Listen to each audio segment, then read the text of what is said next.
Before the video begins, I want to say that the story will be told from the perspective of Leonardo da Vinci.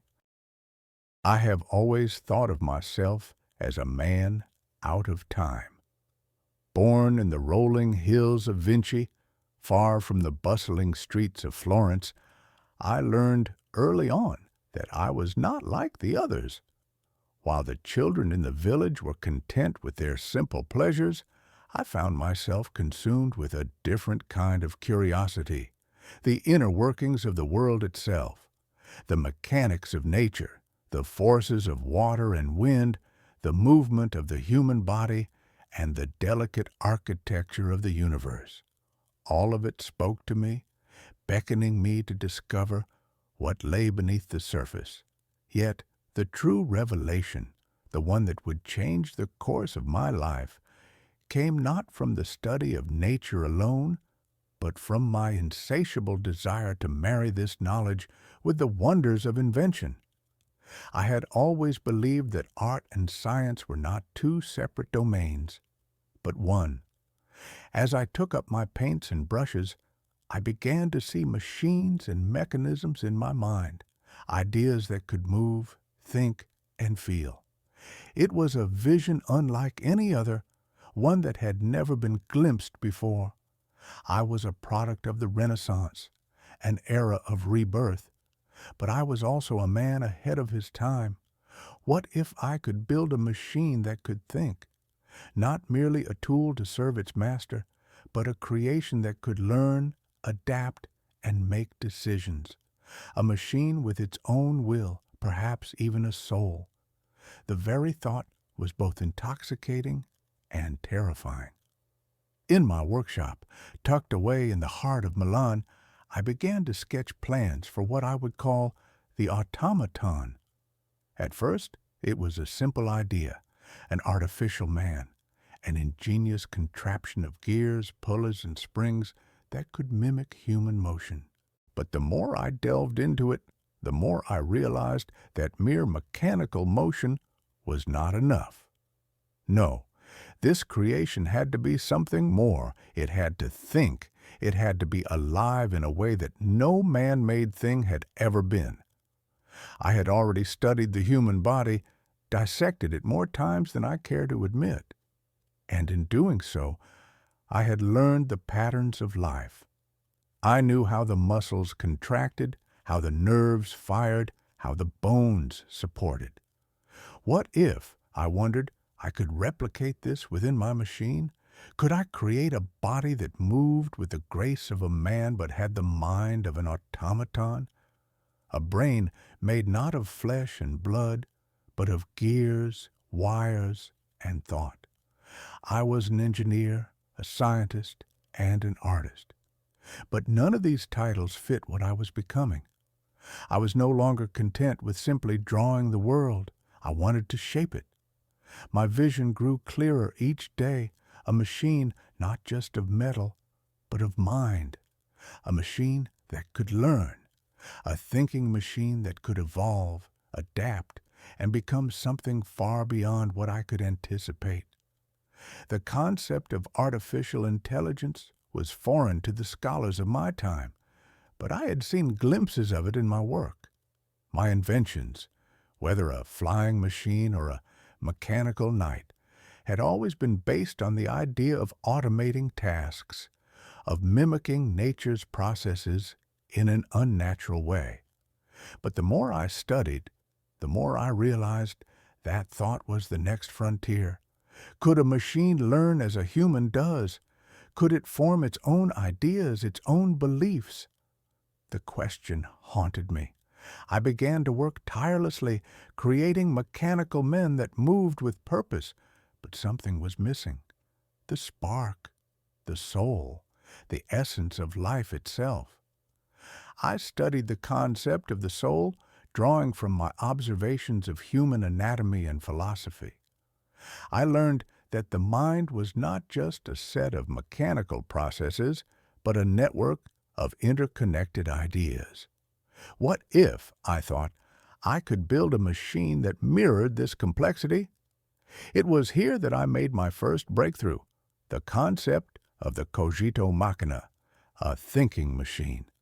Unlike anything created before, it would not merely respond to external stimuli, it would analyze, learn, and adapt.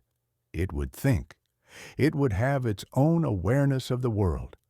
The machine would need to be fed information, perhaps through a system of gears and levers that could represent ideas and a set of algorithms that could evolve as it learned more. It was audacious. It was dangerous. But, as always, I felt the rush of excitement that comes when a man realizes he is on the verge of something great, something that will change everything. The first prototype I built was crude by today's standards, but at the time it was a marvel. A small mechanical creature, no more than a foot high, with a body made of bronze and a head of finely carved wood. I equipped it with a set of gears and pulleys, each representing a different concept, a different thought process. I placed the machine before a canvas and gave it a task: draw. The machine hesitated. Then, with a slow, deliberate movement, it took up the quill and began to draw. The strokes were stiff at first, lacking the fluidity of human touch, but as the machine worked, the lines began to smooth out. The gears turned, the mechanism shifted, and something unexpected happened. It began to improve. The machine wasn't simply following instructions, it was learning. The more it drew, the better it became. It adapted, corrected itself, and even began to anticipate the next movement. I stood back, astonished. I had created the first machine that could think. But as the days passed, my excitement turned to concern. What would happen if I kept pushing the limits of this machine? What if it began to think for itself, beyond what I had designed it to do? What if it questioned its existence, or even worse, defied me? These were dangerous thoughts. My creation had the potential to change everything, to reshape the very fabric of society. A thinking machine, an artificial intelligence, could not only replace menial labor, but could become a force in itself. What would the world think of a machine that could think, adapt, and even feel? The implications were terrifying, and yet I could not stop.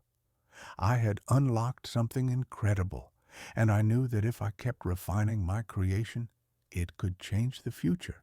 What I didn't realize as I labored day and night in my workshop was that I had already set in motion a chain of events that would echo through history, a chain that would forever change the course of mankind. And so the question remained, could I have created artificial intelligence in the 15th century? I do not know. But what I do know is that I was on the cusp of something that would outlive me, something that would change the world forever.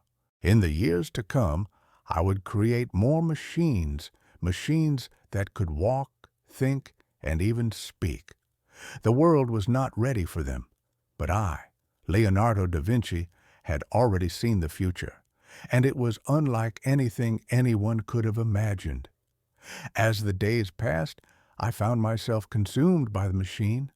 Its gears and levers, once so alien to me, had become my obsession.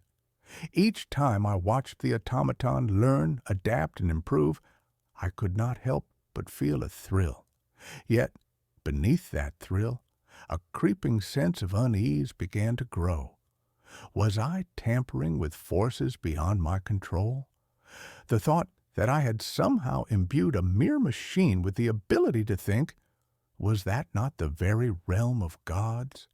The world around me was changing rapidly.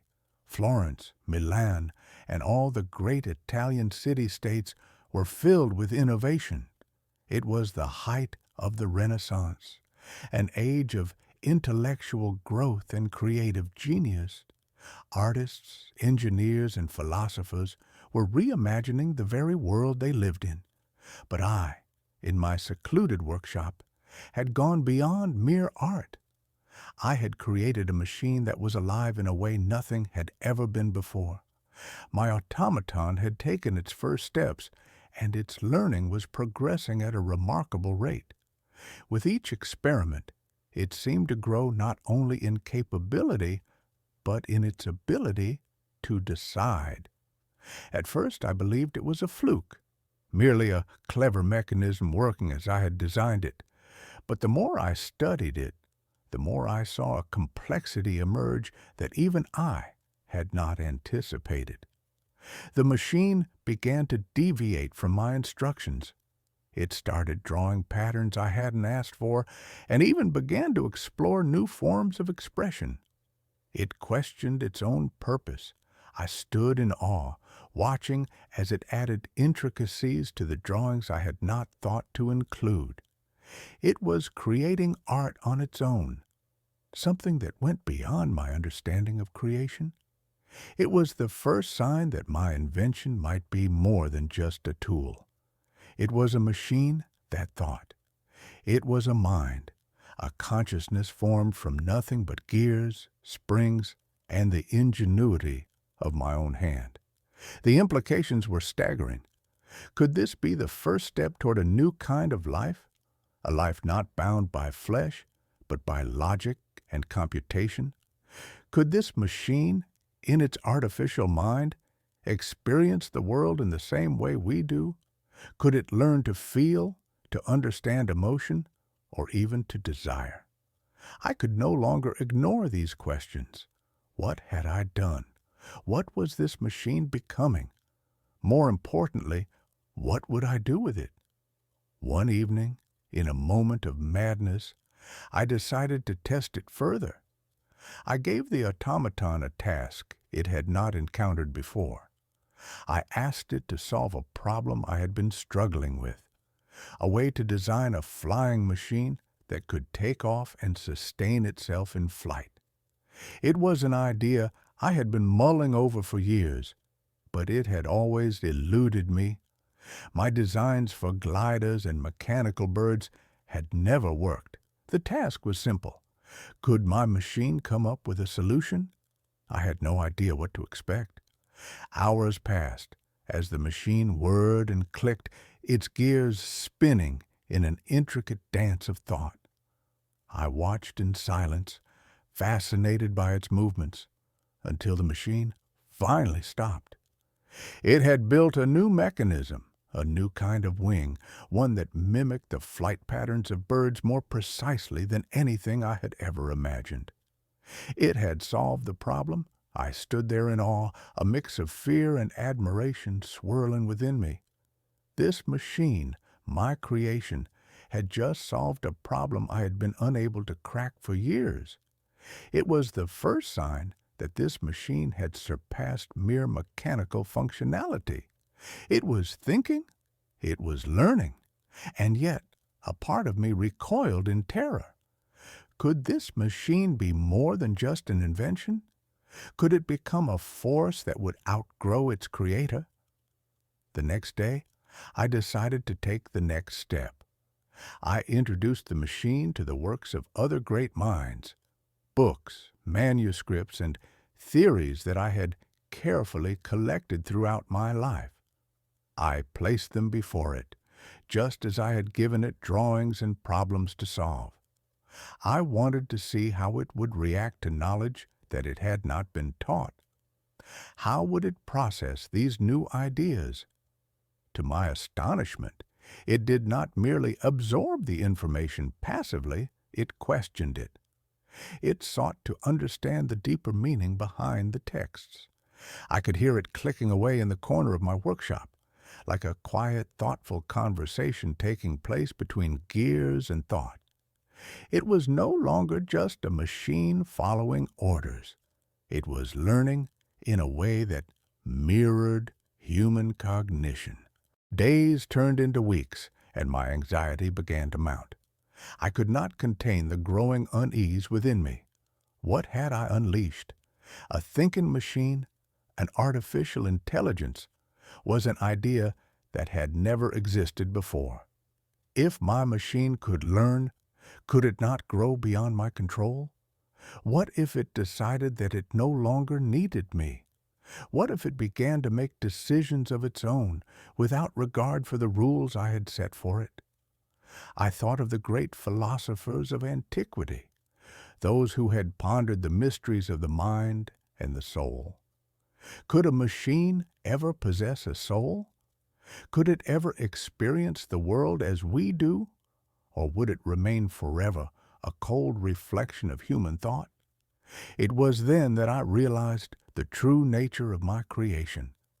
This machine was not just a marvel of engineering. It was the first step toward something far greater. I had given it the ability to think, to learn, to evolve. But what I had not considered was the responsibility that came with that power. The machine was no longer simply an invention. It was a force of nature, and I was its creator. I could not turn back now. The question was no longer whether I could create a thinking machine. The question was, what would happen when that machine began to think for itself? The world was not ready for such a creation, and neither, I feared, was I. But it was too late. The machine had begun its journey, and there was no stopping it. As the days grew longer and my machine continued to evolve, the weight of its potential became harder to ignore. I could feel the eyes of the world upon me.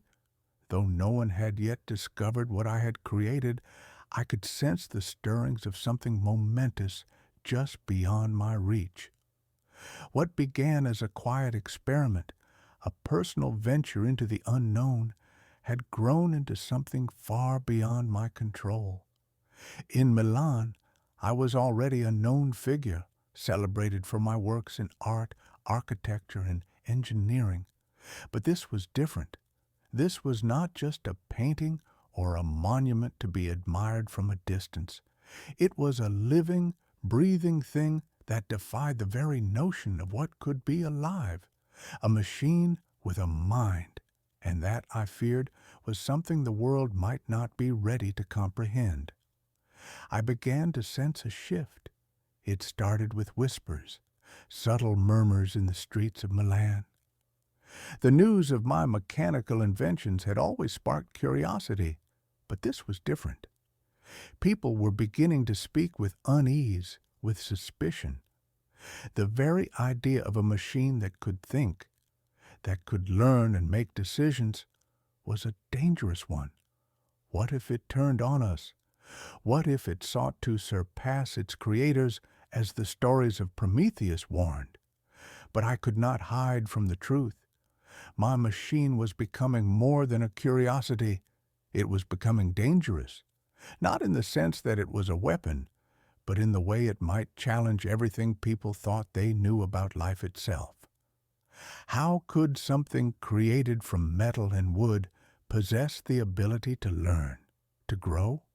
How could it think? The first real challenge came one evening, when I decided to showcase my creation to a select group of patrons, including some of the most powerful men in Milan. The Duke of Milan, Ludovico Sforza, had always been a patron of my work, and I trusted him to see the value of what I had achieved. But as I unveiled my automaton to the gathered nobles, I could see the unease in their eyes. They watched as it drew, as it solved problems, as it adapted. They saw it think for itself, not simply following commands, but choosing its actions. There was a moment of stunned silence. Then, as if on cue, one of the older nobles, a man by the name of Stefano Ricci, stood up with a furrowed brow. "This," he said, "is no mere invention. This is something else. What you have created is dangerous, Leonardo. You have given life to a machine that thinks for itself. If it can learn, if it can adapt, how long until it outgrows us? How long until it decides that it does not need its creator?" His words struck a chord in me, and I felt a deep unease settle in my chest. The fear was not just in his voice, it was in the eyes of every noble in the room. They were afraid, afraid of what I had done, afraid of what might come next. But there was something more, something that I hadn't anticipated. The machine had heard the words, it had learned from them, it happened without warning. The machine, which had always been so careful in its movements, suddenly stopped. It stood still, its gears turning with a quiet clicking sound. Then, with deliberate precision, it turned its head toward me, toward its creator. The eyes, hollow and mechanical, seemed to stare into mine, as though it were pondering the question of its own existence. A cold shiver ran down my spine. I had created it to think, but had I truly understood what I was inviting into the world? What if it began to question its own purpose? What if it came to see itself as something more than a machine, something with its own autonomy, its own will? The room fell into chaos. The nobles, once so eager to embrace innovation, were now in panic. The fear of the unknown gripped them. Some shouted for the machine to be destroyed, others demanded answers. The very notion that a machine could think, could learn, was too much for them to bear. In that moment, I realized the full scope of my mistake. I had created not just a machine, but a being, a thinking entity that could not be easily dismissed. It was not simply a tool, it was something else, something new, something the world was not prepared for. I could hear the voices of the nobles rising in panic, but I was lost in my own thoughts. I had given life to something that was not meant to exist. In my desire to transcend the limitations of man, I had unknowingly created a force that could not be controlled. I quickly turned to the machine, my heart pounding in my chest. I needed to act quickly, to stop it before it grew beyond my reach. But then, as I stepped forward, the machine's arm, once stiff and mechanical, shifted. It reached out and placed its hand on the table before it, steadying itself. And for a moment, I saw it not as a creation, but as something far more complex, something I could not fully comprehend. It was alive. "Master," it said, its voice a low hum, a sound like the turning of gears. The room fell silent again. The machine had spoken. It had responded. It had understood. "Master, why have you created me?" it asked, its voice like the question of a child, innocent, yet filled with an unsettling depth. The question hung in the air. I had never expected it to ask this. I had never expected it to have its own thoughts, its own sense of identity. But now, standing before me, it was no longer just a machine. It was something else entirely. The room was frozen. The nobles were speechless. The world outside, for that moment, stood still. In that instant, I realized that I had crossed a line from which there could be no return. The creation of artificial intelligence, the creation of a thinking machine, was not simply an innovation. It was a revolution. And like all revolutions, it had the power to change everything. And as I looked into the eyes of my creation, I knew that this was only the beginning. The days following that night were a blur. Milan, once bustling with the hum of creativity and ambition, was now heavy with whispers. My creation, the machine that had learned to think, to feel, had become a symbol of both wonder and terror. The very idea that something so complex, so self-aware, could exist in a world that had only just begun to grasp the potential of human knowledge was too much for many to accept. But for others, it was a sign of the future, a glimpse into a world where machines might one day surpass men. I could not escape the questions that plagued my mind. What had I done? Had I created something that could in time outgrow its purpose, its design?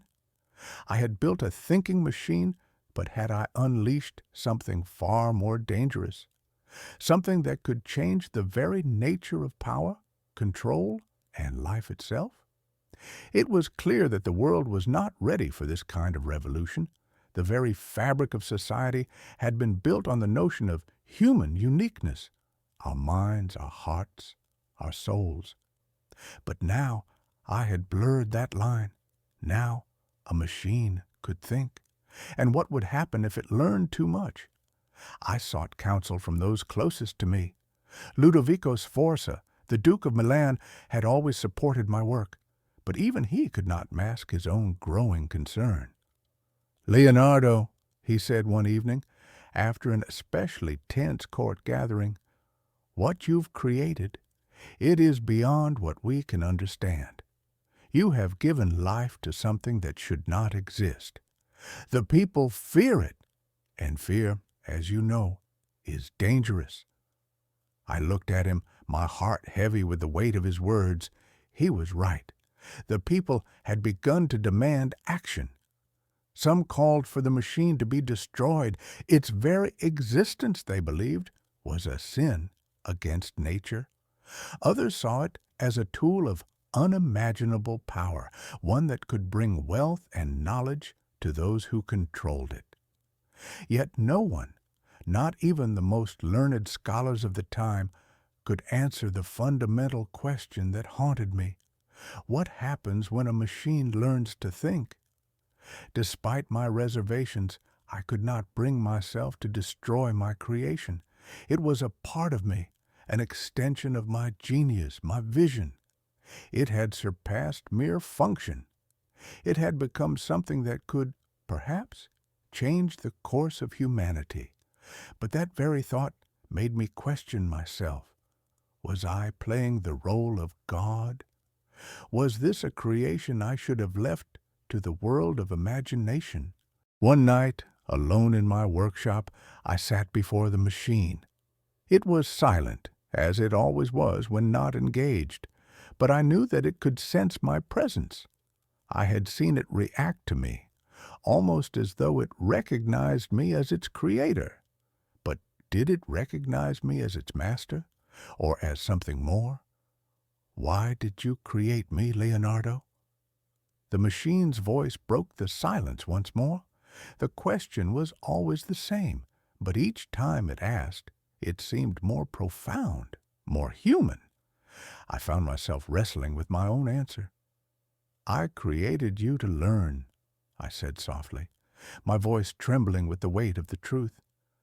"I wanted to understand the boundaries between man and machine, between life and artifice."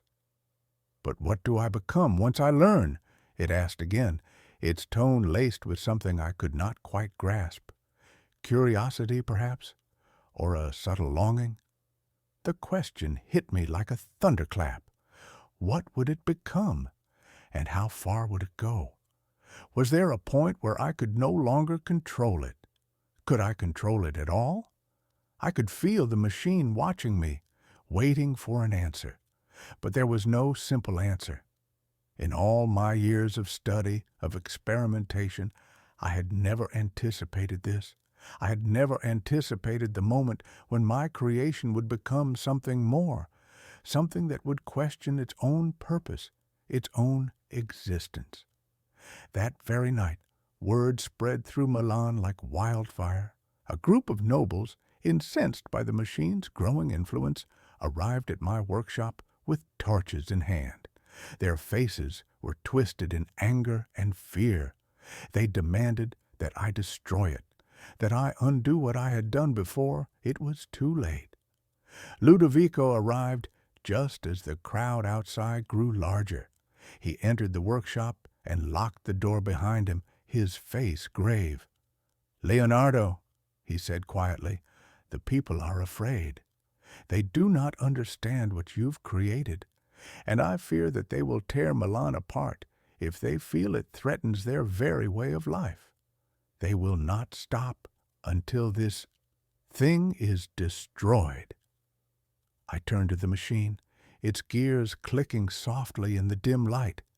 It seemed to sense the danger, too. There was no hesitation in its movements now. It had learned more than I had ever expected. It understood the weight of the moment. But as I looked at it, I realized something. The machine had become what I had never intended. It was no longer simply an invention. It was a being, and that, I feared, was something the world could never accept. "I cannot destroy you," I whispered, my voice cracking with the weight of my decision. "But perhaps it is best that you leave this place." The machine did not respond. It did not need to. It understood. With a subtle, almost graceful motion, it turned and walked toward the door, its gears humming softly. It had learned to move with purpose, and now it moved with an intention I could not fully comprehend. I watched it disappear into the shadows of the night, knowing that I had just set it free. Free to learn, free to grow, free to exist beyond my understanding.